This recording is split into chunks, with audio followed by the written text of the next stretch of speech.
I was thinking about Sparta the other day, and it occurred to me that it has a small population, but obviously it's the most powerful and well-renowned city-state in Greece. So I started questioning myself as to how this situation might have come about then. When I considered the legal institutions of the Spartans my answer it was, like Agoge who gave the Spartans the laws, they obey. Lycurgus did not copy or imitate the laws of other city-states. He devised a new legal code that was completely different from other states. And it is this system that has made his country and his people supremely successful. Other Greek parents send their boys to a school to learn writing and music. These boys, however, are indulged by giving them soft sandals, comfortable clothing, and as much food as they can eat. Spartan boys do not have their feet softened by wearing sandals. Agoge instructed that the boys should go barefoot to harden their feet. He believed that a barefoot youth would learn to leap, jump, and run faster than any boy encumbered by sandals. This practice of going barefoot would also allow youths to easily climb hills and descend steep slopes without the risk of injury. Lycurgus also did not allow Spartan youths to be spoiled by excessive clothes. Indeed, he introduced the custom of wearing one single style of outfit throughout the year. He thought that the habit would prepare the citizen to withstand seasonal changes in heat and cold extremes experienced on military campaigns. Regarding their diet, Lycurgus required the officials to provide enough food to sustain the boys, but never allowed them to fully satisfy their hunger. He believed that those who were trained and exercised under these conditions would be better able to work on an empty stomach. Consequently, if the command was given on campaign, then adult Spartans would be better able to undergo scarcities of supplies. They could eat whatever was available and still retain good health and endurance. Lycurgus also thought that a diet that kept the body slim would increase height and build better than by eating fattening foods, but Lycurgus was also concerned that the boys might experience too much hunger. He therefore allowed them to alleviate this by stealing food. The purpose of this practice is obvious to everyone. He gave the boys a difficult challenge that encouraged resourcefulness. A person plotting theft will spend restless nights planning the action. He must disguise his intent. Recruit observant, accomplishes lookouts and informants, and await his opportunity for his planned enterprise. It is certain that Lycurgus devised this system to make the boys more ingenious in procuring supplies as further preparation for combat. Of course, someone might ask, if the Spartans endure theft, then why is the boy who is for thieving beaten as punishment? I reply, because a learner must be punished for not properly conducting the task he is being taught to perform. So the Spartans punish those who get caught because they were stealing badly. It is said that Pericles initiated a 50-year-long building project to create much of the Acropolis we know today, a remarkable achievement in the process. Ancient world. But perhaps you could have saved a bit of time by using ODU. How? Sponsored today. ODU is an all-in-one management software that provides entrepreneurs with a range of applications to simplify the day-to-day management of their business, including invoicing, accounting, project management, inventory, website creation, and much more. I personally have found the ODU project application especially useful when creating longer videos like our recent Rome documentary.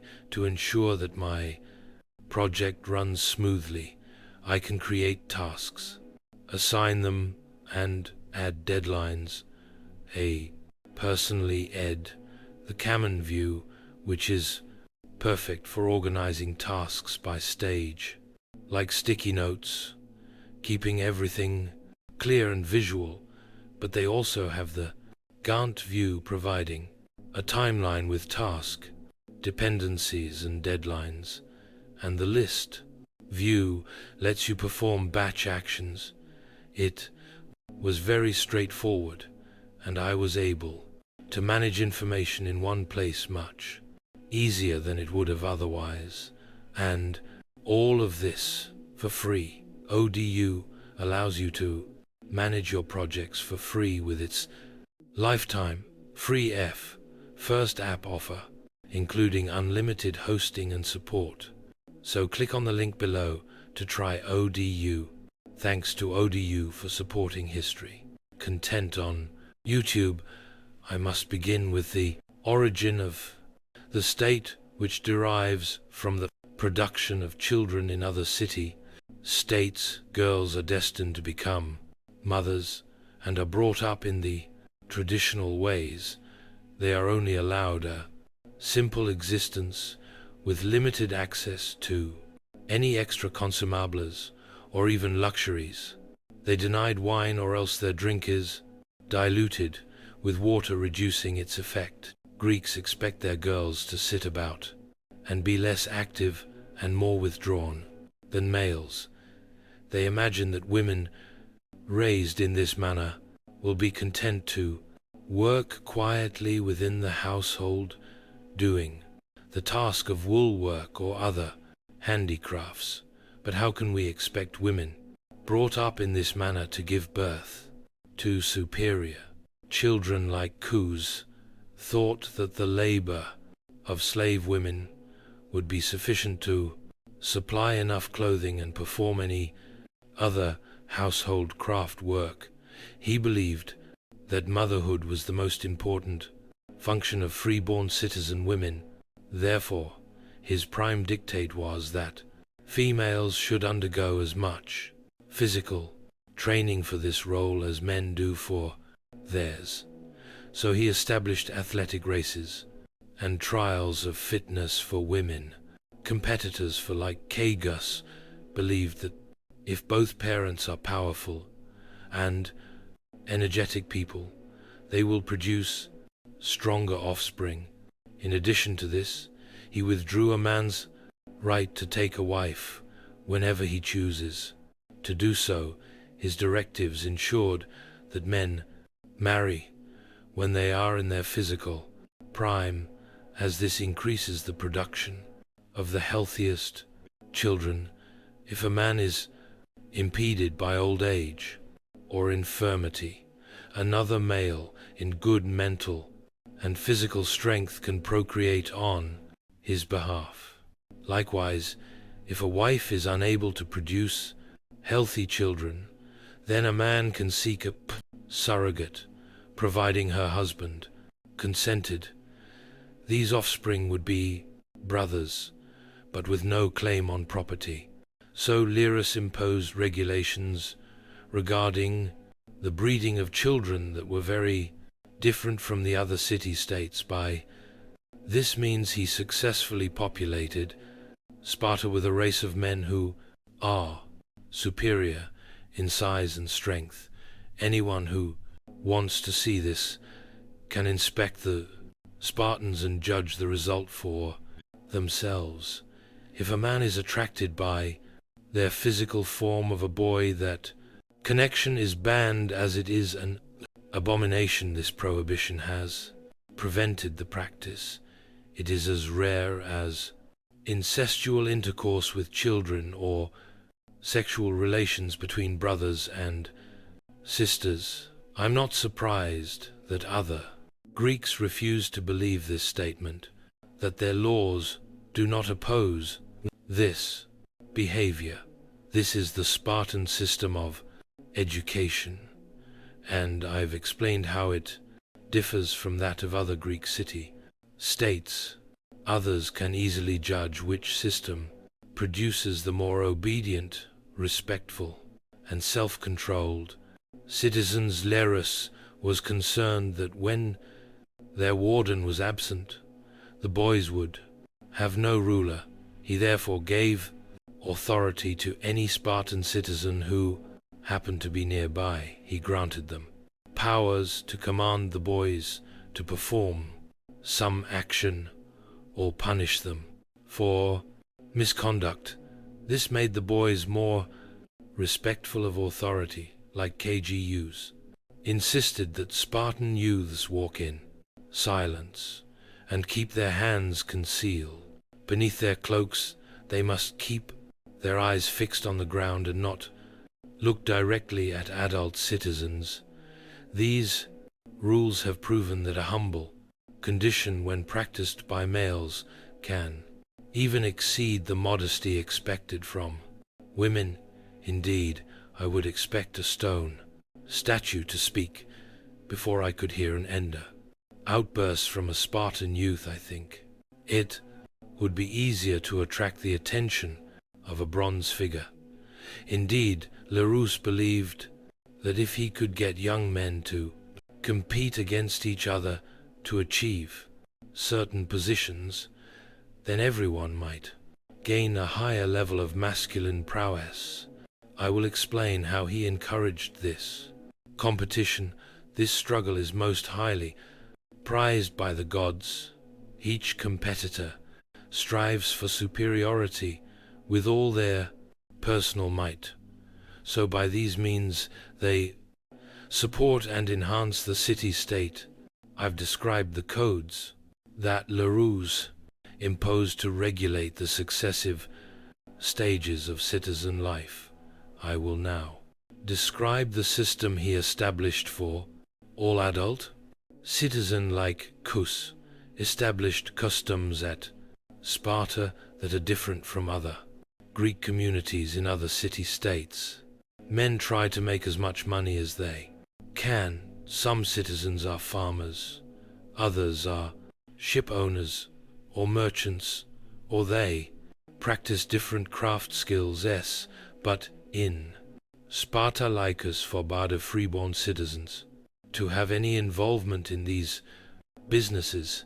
He insisted that Spartan citizens concern themselves only with activities that guaranteed their political power and independence. The conduct of war, his measures ensured that all citizens had a similar standard of living.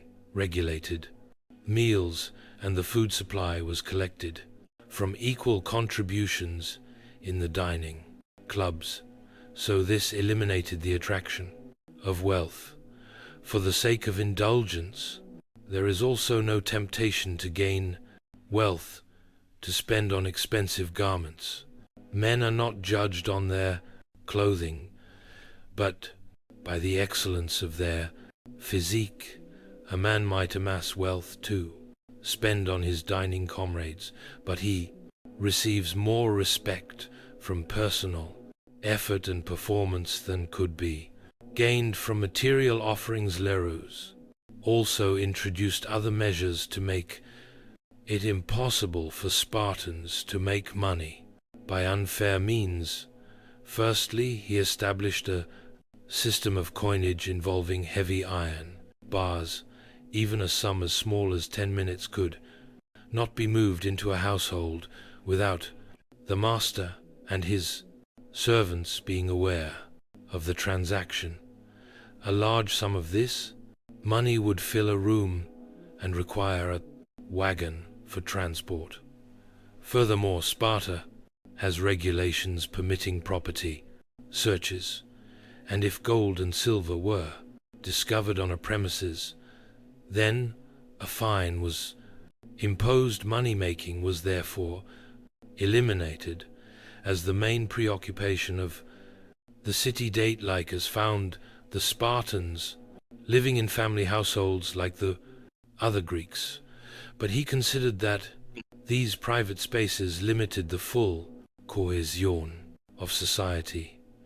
He therefore established dining areas for the Spartans in places exposed to public view. The food offered at these dining places is always sufficient to ensure that the citizen does not receive too much or too little. Lycurgus also abolished the practice of compulsory drinking, the custom of refilling a cup passed down a line of guests.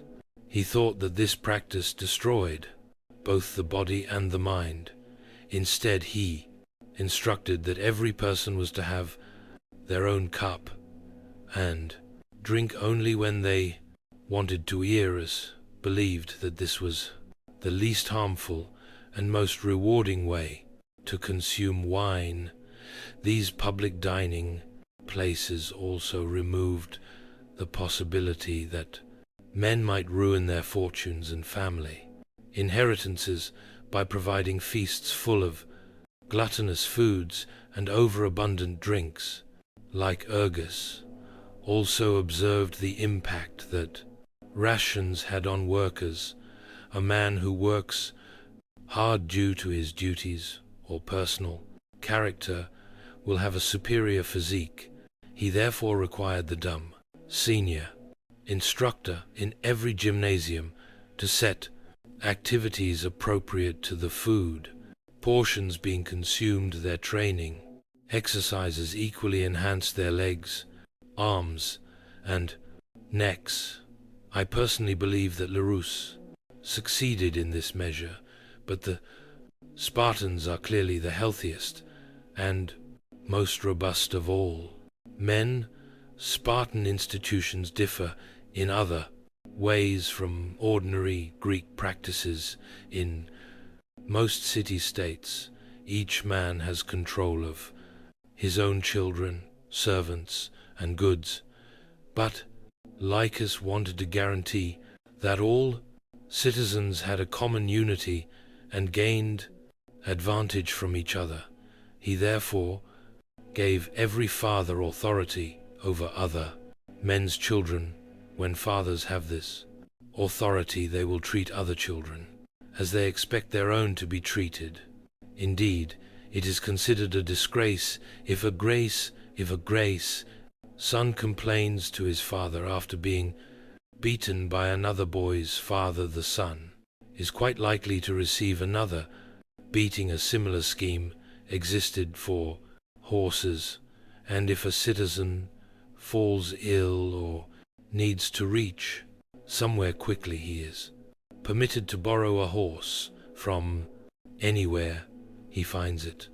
Lycurgus contrived many excellent plans to make the citizens willingly obey his laws, but one of his most ingenious was to take his legal code to Delhi, the religious center of the Greek world. Before presenting it to the Spartan populace, Lycurgus arrived at Delphi, accompanied by the most important Spartan citizens, and formally posed his question to the god Apollo. He asked the god if it was better for Sparta to follow his new constitution and obey the laws he had devised. When the god answered that this constitution benefited Sparta in every way, Lycurgus returned to his homeland and presented his laws to the populace, but he also informed them that anyone who refused the judgment of Apollo as revealed by the Pion oracle would be guilty of sacrilege. Another achievement of Lycurgus deserves admiration. He made his people prefer an honorable death in battle to a disgraceful life as a coward avoiding combat. This is a benefit because the Spartans lose a smaller proportion of their men by standing firm in combat, rather than fleeing from danger, it seems. Soldiers generally avoid death on the battlefield by displaying valor rather than cowardice. Bravery is a great incentive for men on the battlefield, making them stronger and more resourceful, and obviously glory comes from valor. So all men seek it like Lycurgus, ensured that the brave would be granted happiness and the coward subjected to misery. But I must explain his methods. In other Greek city-states, a proven coward only suffers the consequence of being called a coward. He goes to the same market as the brave man and sits beside him. He may even choose to attend the same gymnasium, but every Spartan would be ashamed to have a coward with him in the dining place or matched against him in a wrestling bout when sides are chosen for sport and athletic contests. The coward is always excluded. He is ousted from the chorus and allocated a place of shame at religious gatherings. He must give up his deceit. At any event, even to a junior citizen, he's ranked among the unmarried women and assigned a household role to join in their discussions about the lack of husbands. He will be denied a wife and not obtain any benefits from this, for if he strolls around looking relaxed, like a man without concerns, he will be set upon and beaten by his betters. So much dishonor is loaded upon these tsovarts. The death seems preferable. These law codes seem to appear strange and antiquated to other Greeks, for although they recognize these practices and praise the institutions, no other state will implement them. The advantages I have outlined benefit a state during peace time and in war, but I can also explain how the measures introduced by Lycurgus improve the Spartan military organization and made it superior to all other systems. The honors bestowed on a king in his own homeland do not greatly exceed those enjoyed by an ordinary citizen. This was intentional, since Lycurgus wanted to prevent any king from feeling despotic pride or cause the citizens to envy him when observing his royal entitlements. But the laws of Lycurgus do reveal true reverence for kings in their funeral rites. This is the only instance when the kings of the Spartans are honored, not as mere men, but as virtual gods. When war is declared, the council issues a proclamation stating the fixed age limit for a levy of troops. First, they recruit the horsemen and hoplites. Then they determine the need for men with specific craft skills, and they fill those roles. This means that, when on campaign, the army are well supplied with all the useful materials and skills. They require all the implements and weapons that the army needs are assembled prior to the campaign. Lycurgus arranged for the soldier just to wear a red military cloak, as this clothing was considered to be the most masculine outfit and least like garments worn by women. Lycurgus allowed the younger men to wear their hair long, as it enhanced their physique, making them appear taller and more terrifying. The dominant opinion is that Spartan infantry formations are very complex, but this is incorrect. Their formations are easy to organize, so that no man who is following the movement of his comrades can make any mistake.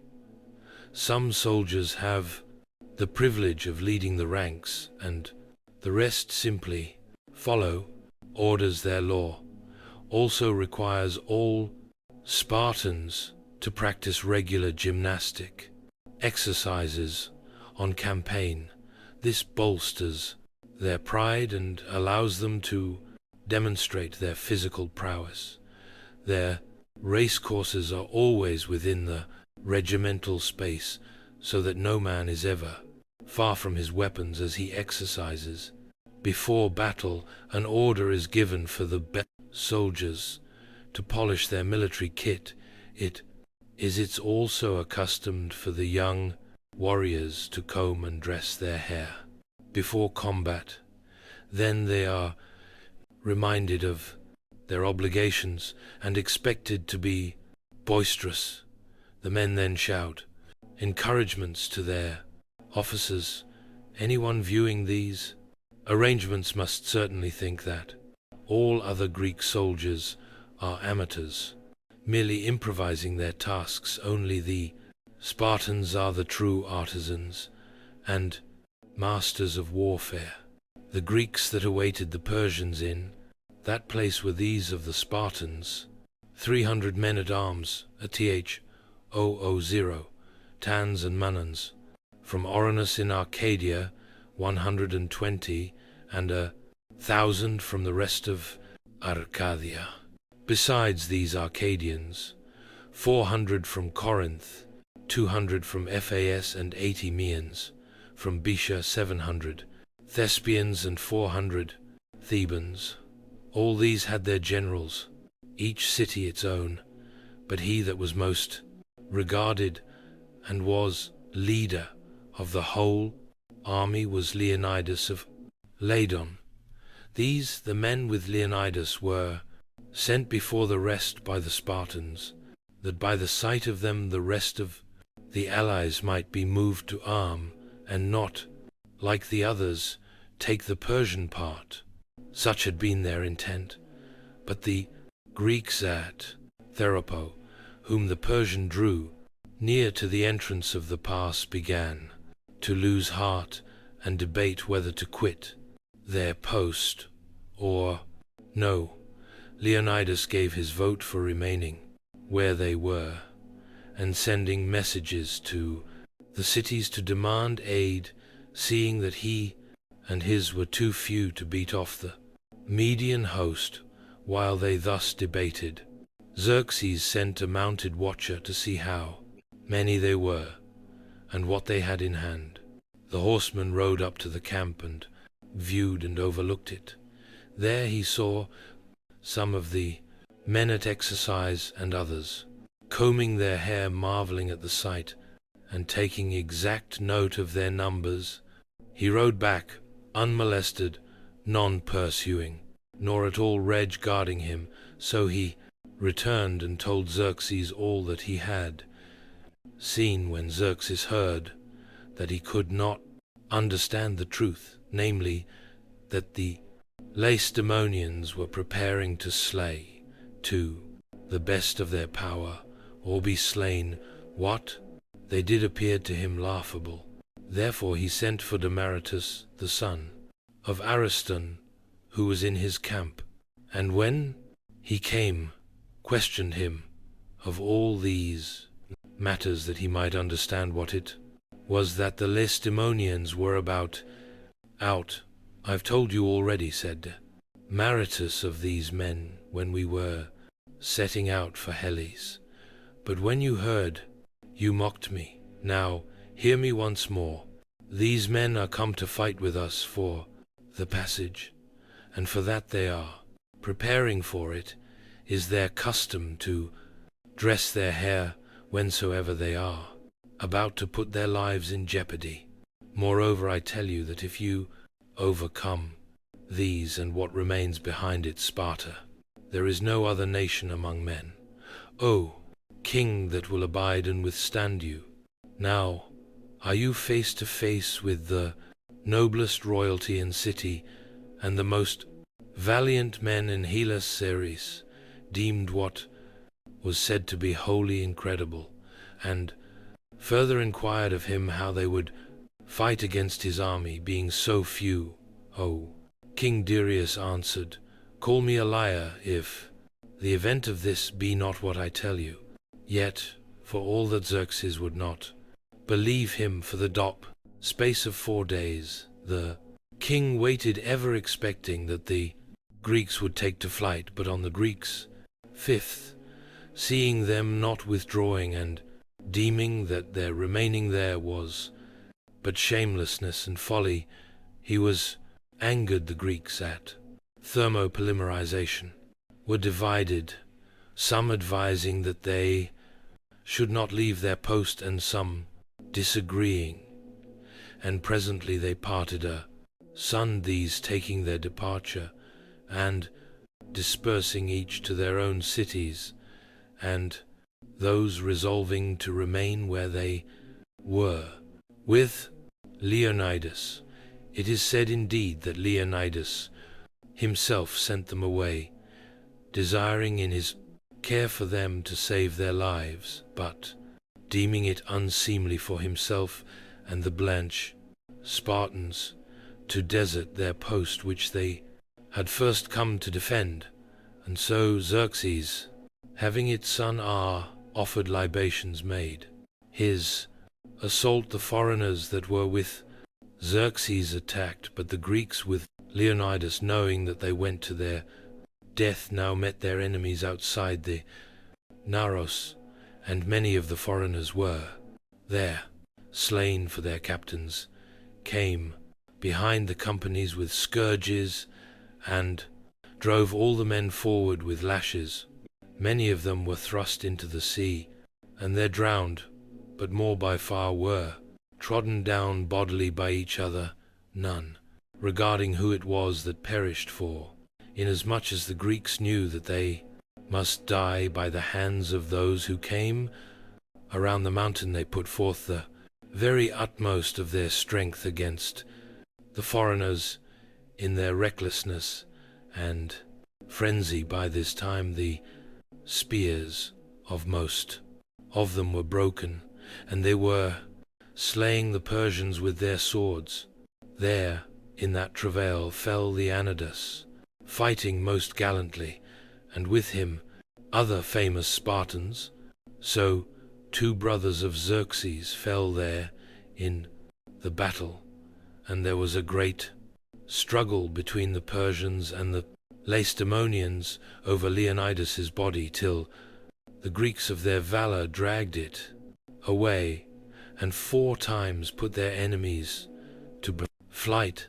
They defended themselves with their swords, as many as yet had such, and then with fists and teeth, till the foreigners overwhelmed them with missile weapons. Thus did the men of Ladon and Thesp themselves.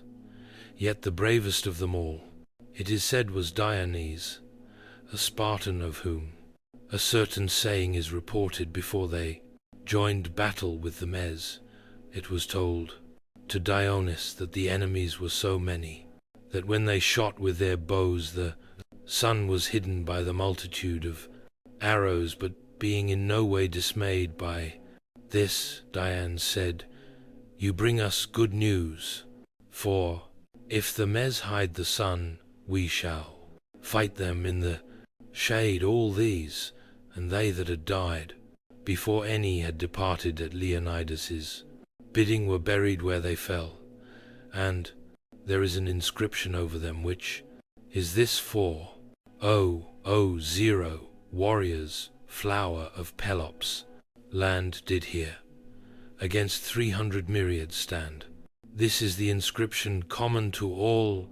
The Spartans, however, have one for themselves. Go, tell the Spartans thou that passes by that hear obedient to their words. We lie now. I'm sure you will ask me if the laws of Larus are still observed without change in our own era. Well, I cannot answer this question with any confidence. I know that it was once forbidden for Spartan citizens to live overseas due to the demoralizing effect of foreign contact. Spartans preferred to remain in Devost, their home communities, satisfied with modest prosperity, but now they are governors, independent city-states, and subject to all the corrupting influences of flattery and bribery. In former times, they were afraid to be found in possession of gold, but now they are boastful of such belongings. In fact, it is a popular ambition of many leading Spartans to spend the rest of their lives outside their homeland as governors or administrators of some wealthy foreign territory. In the past, Spartan leaders strove to be worthy of high office within their state, but now they shamefully conspire to claim positions of power in outside communities.